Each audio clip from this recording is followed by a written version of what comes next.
What's up, YouTube squad? Welcome to my channel. Hashtag YouTube can be great. This is the Basketball Wives season 8, I believe, episode 17. This is reunion part 1. I guess they're gonna do 2-part reunion for the first time. I don't think they've done something like this before. Maybe they have and I forgot. But I'm gonna review this one. But before I do, make sure that you guys go ahead and subscribe or follow my Instagram page. It's you2canbe_gr8_ Follow it because I'm gonna post the news on there. If I'm doing another promotion or another giveaway or promotion, or I'm promoting something or letting you guys know, hey, I'm gonna talk about this, I'm gonna post it on there so you guys can know about it before I actually do the videos and stuff. So go ahead and follow that. Now, as far as the reunion goes, I have never seen so much fuckery in reality TV ever in my life. And I've seen a lot of them. I've seen Marriage Boot Camp. I've watched Real Housewives. I didn't even watch Flavor of Love when it came out. When Pumpkin was spitting in New York's face and Boo Boo Sparks was taking a shit on his stairs because she couldn't make it to the bathroom. I didn't see a whole lot of crazy stuff happen. But I don't think I've ever been disgusted with so many women in one setting. I've never been that much disgusted with them. Let me tell you why. This reunion started off as a hot ass mess.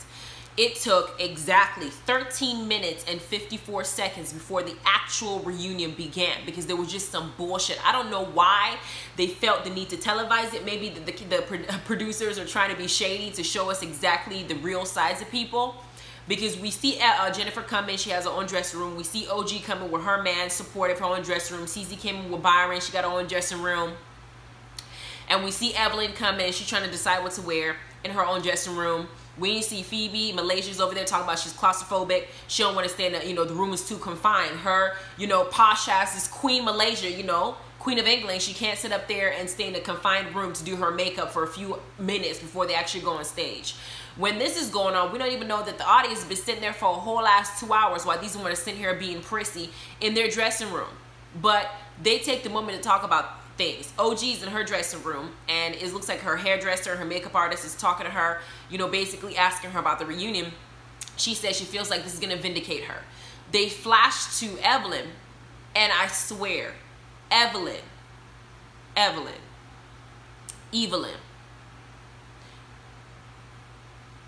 to try to say this as nice as possible because I think that cussing you out is is well deserved.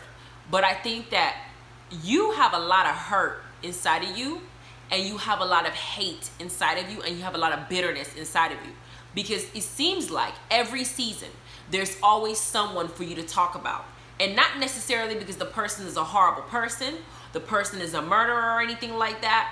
It's always because you just have that one person that you want to pick on because you don't have anything of substance to speak about. You've done it to Mika. You talked about her earrings, talk about their bootleg earrings. You just want to look like me because you think that you're just the most best thing in the world. People want to be like you. Bullshit. Then you got Royce, who you dogged out too and called her a bum. Then you have Tammy, who you talked about even when she wasn't even there.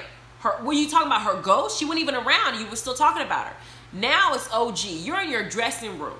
Okay, you're supposed to be doing your makeup, preparing for this reunion. And the things that are coming out your mouth is, oh, I don't know why she keeps talking about my ex-husband. You're bringing it up. They already flashed back to OG's scene and she didn't say anything about it. You the one talking about it. And you over here saying that she's taunting you. In the previews we saw, she said that she doesn't want to be around somebody who's taunting her motherfucking abuser. And she's the one who keeps bringing him up. OG's just in her room preparing to have, she didn't even say anything about Chad. Evelyn's the one talking about him. And while she's doing that, she wants to talk about what we talked about, the materialistic things. I don't know why she's so obsessed with me. Maybe it's because OG has no job. She retired, bitch. Maybe it's because her man doesn't have a job. You don't even have a man to speak of. And the ones you have don't stay with you. And maybe it's because she's broke and she lives with her mom. Okay, let me be abundantly clear. OG has expressed multiple times that she's Nigerian. And anybody who's familiar with a lot of the Nigerian cultures, or even like the African culture in general, is very strict and is very religious.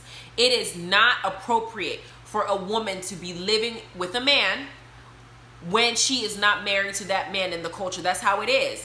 And on top of that, why the hell would I go and now pay to rent an apartment when I can go live with my mom? And let's not forget, last season, OG lost her brother. So you have no idea what reason she might have to be with her mother. That is none of your business. The fact is, you just want to have something to talk about. And because you have nothing going on good in your life, you feel like you got to tear somebody else down. So that's what you're going to say, bitch? But she leaves her dressing room and she goes to Shawnee's. And again, she brings up Chad. I just feel like 3 days ago, she was taunting me with my abuser. I married him. I think she's more obsessed with him than I am. So I just don't know what she's talking about. And I think that in that moment is when she also discussed with Shawnee that she did not want OG on the same stage because she wants to now drag out this whole he was my abuser and you're taunting me with him. You're just bringing him up and it's just reminding me of all the horrific things that happened. That one incident where we got into an argument because I found out my man was cheating and argument got way too far and he crossed the line, and this incident has put me in the same category as a lot of people who's gone through extreme traumatic abusive 10-year type situations, and I just must sit here on stage on camera and make sure that when I'm on camera I need to make sure to let the world know that this is what this woman is doing to me. Meanwhile, on the other side, this woman ain't saying shit about you. Like, I don't think that she even comprehends to her gut and in her soul what she's coming off looking like. So we're going through this, and all this is happening within the span of minutes. When we're finished with that, you got Jackie. They're about to go on the stage. Jackie issued a disclaimer. I'm going to sit next to Mark, the producer. Mark had already gone to OG and told OG that the collective don't want her on stage. OG says that if they don't want her there, she's leaving.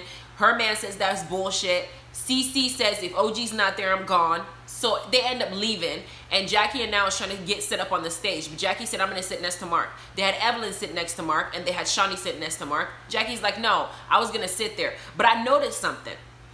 The person who sits closer to the host is usually has some form of a ranking when it comes to how they set up the reunion. And Shawnee and Evelyn are very close, so they put Evelyn next to Mark, and I think Jackie made that clear. And I think the reason why she made such a big deal about it is because there's a ranking, that there's a hierarchy there. She's not about to step aside and have somebody else take her place. She's not doing that bullshit. She's earned her place. She wants to be there. So she made a big deal about it. Evelyn decides that she didn't want to move because Jackie's reasoning for wanting to sit there is not legitimate to her. This is how I know Evelyn is not Jackie's friend. Jackie, listen to me here. Evelyn is not your friend. The girl is not your friend. She does not care for you. She is not going to be nice to you. She does not think about you. She doesn't give a damn. And when you're not around, she does a lot of things that are unfriendly. But Evelyn decides that she's going to move next to Shawnee, that she's cool now, she'll do it. So this is how the stage was set up. On the left, you got Agent Gracefully Jackie. You got Family Trader Kristen, and you got season 9 underdog Jennifer, because this is season 8. She's gonna be season 9 underdog because apparently she's coming back next season and she's gonna be the one that they're gonna pick on because OG and CC ain't gonna be there, so they need somebody to pick on. It's gonna be Jennifer. Then on the right hand side, you got Two-Faced O'Neal, Professional Victim Lazada, Follower Malaysia, and Bootleg Cardi Phoebe. That's how they're set up. And they're about to finally start this reunion. Evelyn's already having conversations with the audience for 2 hours talking about, you guys want to start, but here we go. We get to it, and then Mark announces that Tammy is not going to be there because she had a sudden medical emergency. Malaysia turns over to Shawnee and asks what was the emergency. Shawnee whispers that she had an allergic reaction, i.e. Shawnee is tired of you heifers. Y'all are tired, y'all old. I don't feel like I need to waste my time with you guys. I have an allergic reaction. Yes, I could have come back maybe at a part 2, but I'm just choosing not to deal with you guys because you guys are assholes. You guys are full of shit, so I don't want to be around you. You guys are bad energy, and while I'm living my best life, I don't want you to come here and your spirit to corrupt my grind. So she chose to leave. So then Mark says that there are a couple people off the stage. OG left, and Cece also left with Byron. Then Kristen now takes the time to say Byron was here. And he said, yeah, she came with Cece. She goes, well, I wish that he was here so I can apologize. I've already apologized a million times, but I wish I could apologize to him. And he asked him, would you wish Cece was here? And she says, yes, I wanted us to have a conversation so we can have a real conversation and she can finally own her shit. Because, for example, she said that I called Shawnee a bitch. And she pulled out her text messages. And then actually in the conversation, and Mrs. Talking, she says, and this bitch decides to pull out our text messages. Let's be clear, because Kristen has short-term memory loss, and we've already clarified that. You started the text messages bullshit. You started it. The moment that you decided to air to OG and everybody that CC called OG ugly and said some mean things about her. This is the problem I have with Kristen. Because We already know that her and Cece had a healthy relationship for 5 years before they actually decided to come on TV and Kristen decided to be a traitor and embarrass herself and the entire family and pick a side that makes the money for her. We already know all this. When you're friends with somebody for a period of years, you tend to have conversations about certain types of things that you will not talk about outside of that little comfort that you have with that individual. And the type of friend you're supposed to be is no matter what happens, no matter whether we're friends now or maybe we're not friends later, you are not supposed to repeat anything that I told you, or you're not supposed to use it against me, because at the time you and I having a conversation. When she repeated that Cece called OG ugly, OG and Cece were not friends at the time. Kristen had called Cece and basically vented to her that she went to OG's birthday party and OG did not treat her right and she was unhappy about how she interacted with OG. Cece being the ride or die friend that I would be, if my friend is mad, I'm mad with you. If you tell me that somebody did something wrong to you, I'm going to call that person a bitch. I'm going to cuss them out because I'm riding with you. If you tell me that you want to go hurt this person, I'm going with you. I'm coming too. I'm going to sit there and I'm going to have your back till the end. And that's what friends are supposed to do. So Cece talked bad about OG, trying to have her friends back. If you tell me that that this teacher was mean to you, I'm going to ask you, do you want me to beat the teacher up for you? Time, place, set it up, I'll be there. That's just the energy you're supposed to give to show support. When it seems like Kristen and Cece were having another conversation and Cece was articulating how she felt about her first impression with Shawnee, and in the midst of that, she called Shawnee a bitch because that's what she perceived. Brandy called Shawnee a bitch because that's what she perceived. Everybody's entitled to their own opinion. You are not now supposed to now go and air it. I get that Kristen was trying to, vindicate herself and said that she never called Shawnee a bitch and that Cece never owns her shit.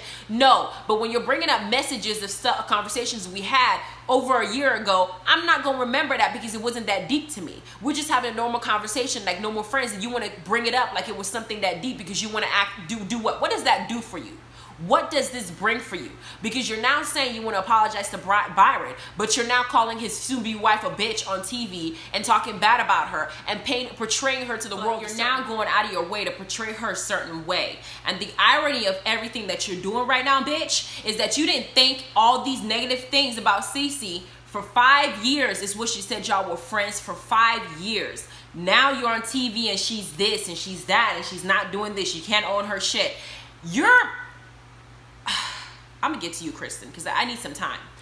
Now, the next thing they do is they talk about the aggressive agenda that they're pushing towards OG. And Shawnee brings up an incident where OG was apparently, there's a scene they cut out where OG was gonna now attack Phoebe because Phoebe runs her damn mouth. We know she does, and she talks too damn much, and she need to get her ass beat for real, but she needs to shut the fuck up. I guess OG was actually gonna be the person to handle that and give her what she earned. And in the midst of her trying to attack Phoebe, Shawnee got in the way, trying to stop the fight, and OG pushed her. Here's the thing about this whole thing. Shawnee is saying she actually pushed me. In the dressing room earlier on in this entire, before the reunion started, Evelyn was making a list trying to build her case, because we all know she just filed a lawsuit, trying to build a case against OG for defamation. And it's now saying, we all know she told everybody she's going to kill her. I told all of us she's going to kill us. We all know she pushed you. And Shawnee's telling the story now and letting us know that that push happened in the midst of her trying to get to Phoebe. Let me be clear. If I want to get to somebody and you get in my way, of course you're going to get pushed. Of course you might get hit. Of course you might get slammed to the wall. If you don't want that to happen to you, get the fuck out of my way and let me get to my target. You put yourself in the line of fire. Instead of you telling people that OG pushed you, you need to say that you push your body on her hands or on her arms, whatever body part that you feel shoved you, you put yourself there. It's like somebody standing in front of my car and getting hit and talking about, you hit me with your car. No, you hit my car with your motherfucking bodies. It was your fault.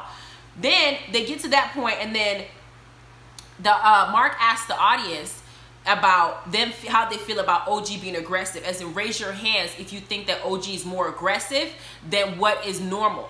And only about a few people rose their hands. You can tell that it's up, there's some people who are feeding into this bullshit, and there are other people who are not, who are sitting there looking at it like, bruh, this girl has not touched anybody on this show. And she was right in the beginning when she addressed that fact and said, I have not touched anybody on this show. I haven't thrown any bottles at anybody.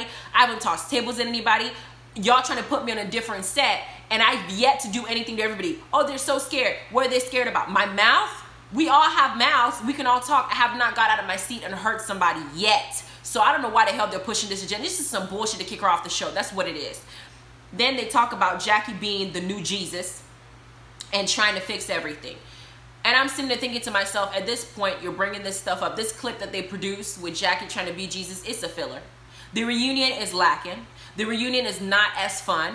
We want to see OG so we can hear her thoughts, because her thoughts are very realistic and it's very honest and it's authentic.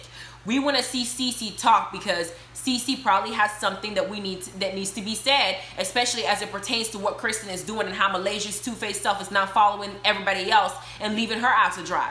These are things that we, the audience, are expecting you to come to the show and clarify, because you have allowed Evelyn and Shani to dictate how this reunion is going to go based on their preferences. We are now forced to sit here and watch this boring ass reunion show where you're now just plugging in shit and talking about Jackie being Jesus. Knock it off, please. Stop. Then the next scene we have is they talk about Phoebe Torres, Miss Cardi B wannabe, and how Jackie and her had their moment. And Phoebe's going to sit here and do what she always does. She lies when she's under pressure. She don't know how to tell the truth when she's under pressure. She wants to now make herself seem like she's not a scary bitch when we know she is. You scary. You are. You're like a little hamster. You're scary. Now, they brought up the incident where she made a rap about OG and she referenced another thing that Evelyn always does, the materialistic thing she always does, which is talk about how OG was wearing a knockoff. I don't know if it was Gucci or some other outfit, whatever the case is, and how she was wearing a knockoff outfit. And Phoebe made a rap about it, a song, and in the song she said that she doesn't mess with girls, she don't fuck with girls that wear fake Gucci's or whatever the case is. And she actually said in that scene that she made a song about her. Malaysia in that scene said those are fighting words, because it is. Y'all are on TV and Evelyn brought that up, and it's almost like, I feel like Evelyn thinks that if she has fancy clothes, if she has fancy shoes, if she has fancy this, that sets her above everybody else, that puts her above everybody else, which is why she feels the need to talk about materialistic things on people. Why do you give a damn what OG's wearing on her body? How does that affect you in your personal life? And if she wants to wear fake clothes, why does that bother you? There are businesses out there that thrive on selling fake outfits. That's their business, and she's supporting their business. Whether or not she has clothes that are name brand or not, how does that affect the outcome of your personal life? It doesn't. You just want to talk shit because you have nothing else to do than bring people down to make yourself feel better. And in the next video I did after this, I diagnosed that bitch, and y'all need to see what the diagnosis says. Anyway, let's move on. Jackie and Phoebe are going at it. Phoebe basically keeps making references about Jackie being too old, about how she expected her to give her some tips about being married. She's been married for 24 years, but she said it in an underhanded, disrespectful way, almost a touch on Jackie being old. So Jackie said, well, shit, if you're gonna call me old, get over here, bitch. I can breastfeed you with these natural breasts I have. And Phoebe is sitting there talking about, why don't you talk about how you want to look like me? Bitch, nobody want to look like you. Nobody wants to look like you. Nobody wants to look like you, bitch. Nobody wants to look like you. You look like a walking stick figure. Who wants to look like you? Stop it, please. Just knock it off. Then we got scene 7, or talk 7, where Jennifer, Evelyn, and Shani are involved in this, because they bring up the scene where where Jennifer was talking to Kristen, and of course Kristen decides to now stomp her talk too much ass over to Shani and bring up the conversation that her and Jennifer had, saying that Jennifer made a comment that why would Shani be so pissed off about her bringing out the rumor that Evelyn must have fucked Shaq, because they all know that Shaq cheated on her with multiple people. It's not breaking news, and that's the case. And Shani's now trying to bring this up as in, now you're talking bad about my child's father. We are all talking bad about your child's father.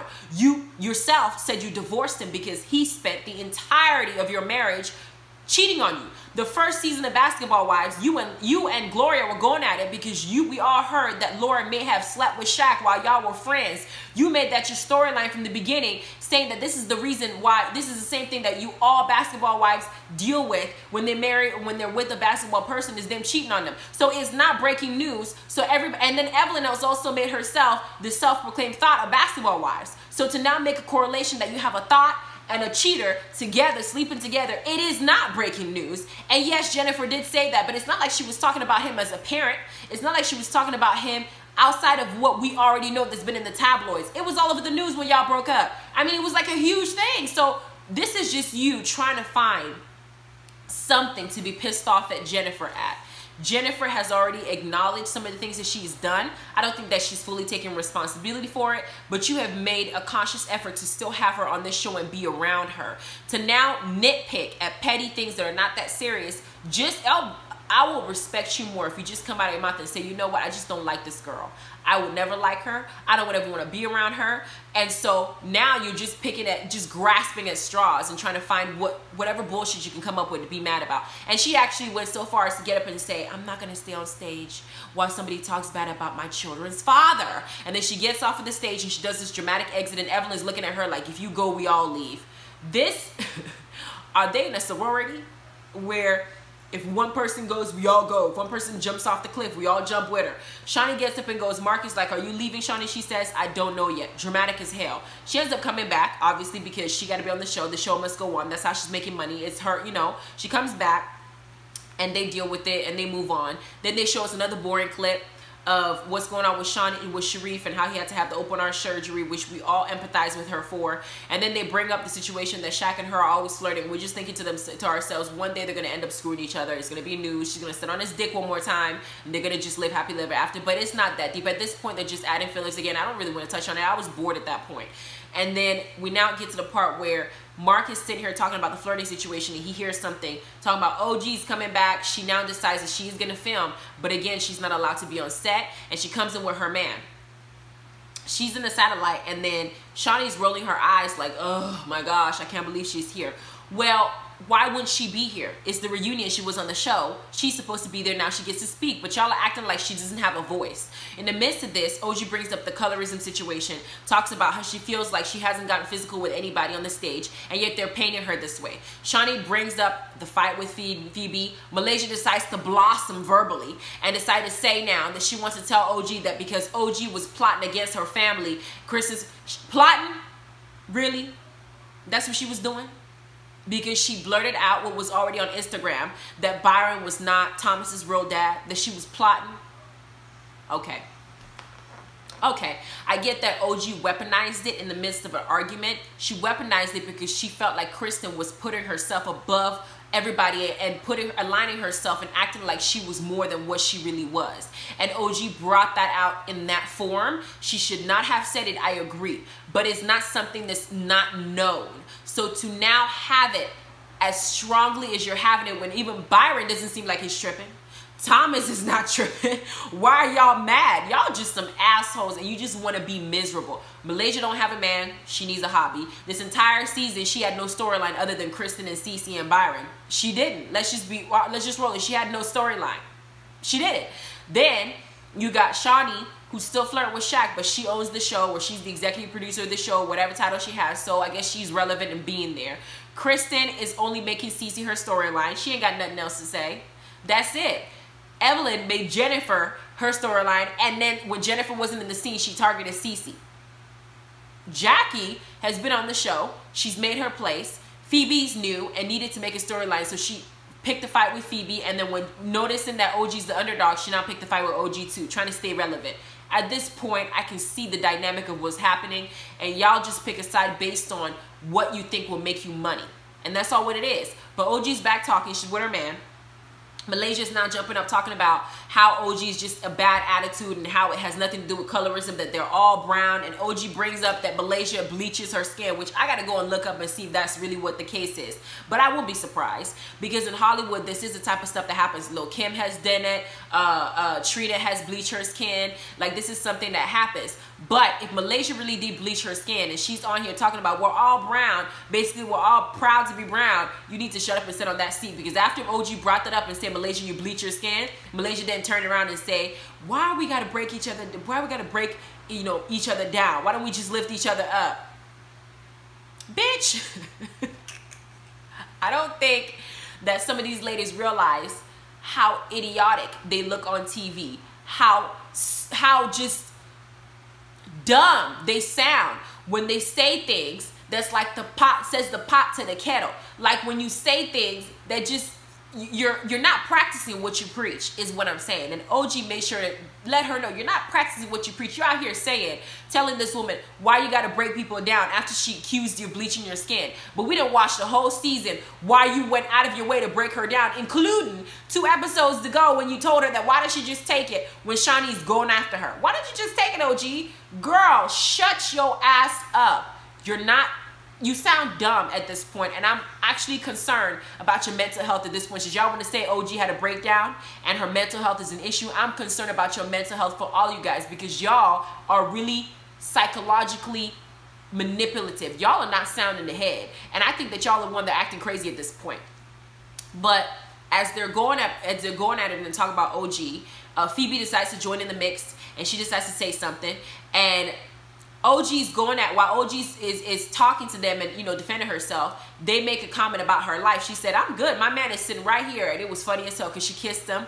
And she was like, you know, and then Mark asked Kwame to speak on the situation. And Kwame basically says that he did not appreciate how some of the things that the women were saying. And he was like, I'm out here overseas making bread. Y'all are over there basically starting shit. I've been minding my own business, which he has. I haven't said anything about y'all, which is true. And Phoebe decides to say, well, I got 2 men and both my men got more money than you. Yeah, girl, but they're not marrying you and they're not stable. And he did touch on her making some music videos and rap music that ain't going nowhere. Phoebe, I would have never heard about you if you didn't come on Basketball Wives. And after you leave this season, I still will not follow you because you are not relevant in any situation here. And you're over here picking at somebody who's actually doing something with his life and has been doing it for a while. And as far as Kwame goes, thus far, from what I know of him personally, I know this individual. I'm not the type of person to go and put it out there saying, hey, I know this person, da, da, da. I don't feel like I need to, but because he's been brought into this situation and he's now speaking, I am very much familiar with this individual on a personal level.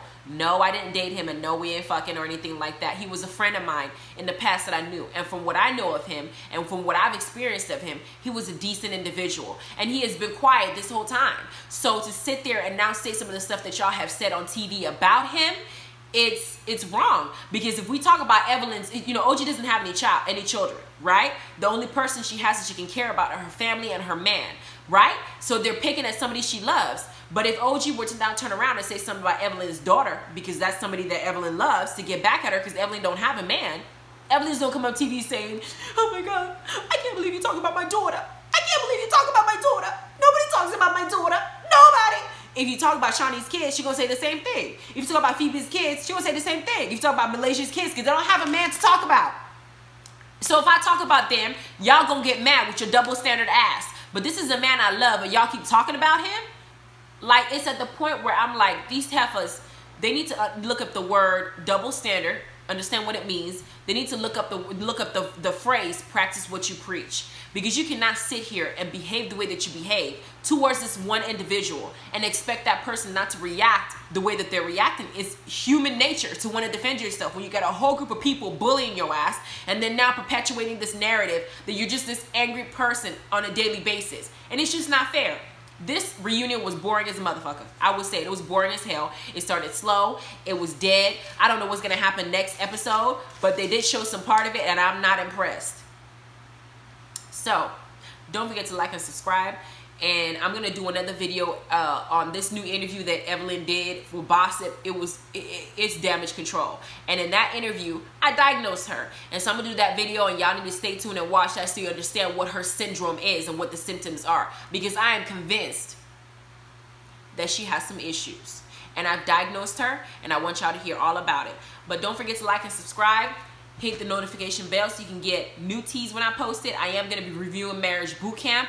And I am going to review the next reunion, and hopefully it's better than what the fuck they just put me through today. Thank you. Bye.